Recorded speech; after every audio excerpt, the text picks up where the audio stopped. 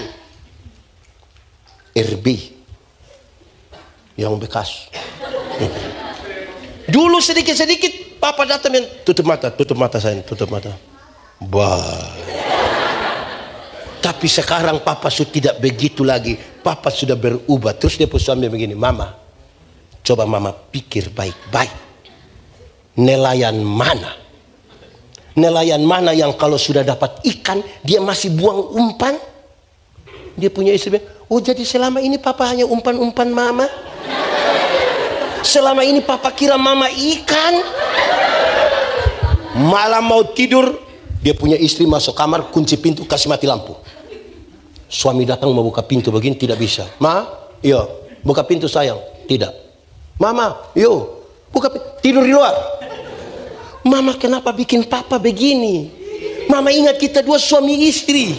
Sampai kapanpun kita suami istri. Terus istri begini, papa, coba papa pikir baik-baik.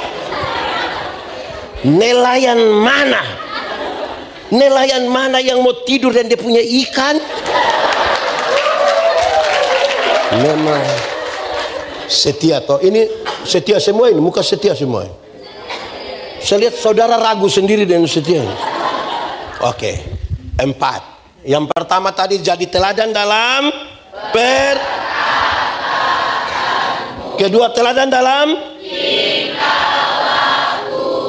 3 teladan dalam kasih. 4 teladan dalam kesetiaan. Sekarang yang kelima, ini paling tinggi dan ini ukuran supaya mau ini dunia mau berubah seperti apapun, generasi Kristus tetap akan ada, tetap eksis sampai kapanpun. Kan ini paling tinggi. Engkau mesti jadi teladan dalam kesucianmu. Engkau mesti jadi teladan dalam kesucianmu. Kenapa kesucian itu penting? Tuhan yang kita sembah, dia kudus, dia suci. Amin. Yang kudus, yang suci tidak dapat bersatu dengan tidak kudus, tidak suci. Tanggalkanlah kasutmu, sebab tempat di mana engkau berdiri itu kudus. Banyak orang bisa melayani, tapi tidak menjaga kekudusan hidupnya. Jadi dia tidak menyatu dengan Tuhan. Dia menjadi aktivis pelayanan yang melayani pekerjaan Tuhan, bukan melayani Tuhan.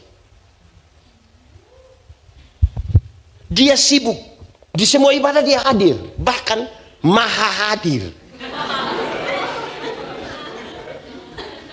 Ibadah pemuda dia ikut, remaja dia ikut, sekolah minggu dia ikut, lansia ikut, kaum bapak ikut, kaum ibu ikut, dia ikut semua, maha hadir. Tapi kalau tidak menjaga kesucian, dia tidak menyatu dengan Tuhan. Pendeta Yandi, khotbah tiap hari, menyatu dengan Tuhan? Belum tentu. Saudara menyanyi tiap hari, main musik tiap hari, menyatu dengan Tuhan? Belum tentu. Kalau suci, kudus itu sama dengan terang. Tidak suci, tidak kudus sama dengan gelap. Yang terang tidak bisa menyatu dengan yang gelap. Saya mau tanya, kalau kita di terang, bisa lihat orang di gelap? Bisa? Orang di gelap, bisa lihat kita di terang? Lalu kenapa kadang-kadang orang sudah di terang, dia kembali ke gelap? Karena dia suka begini.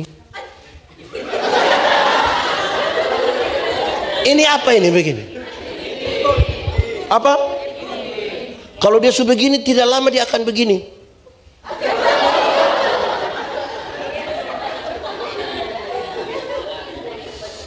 Saya mau tanya, khusus yang laki-laki. Laki-laki, Handphone aman? Bukan pola rumit.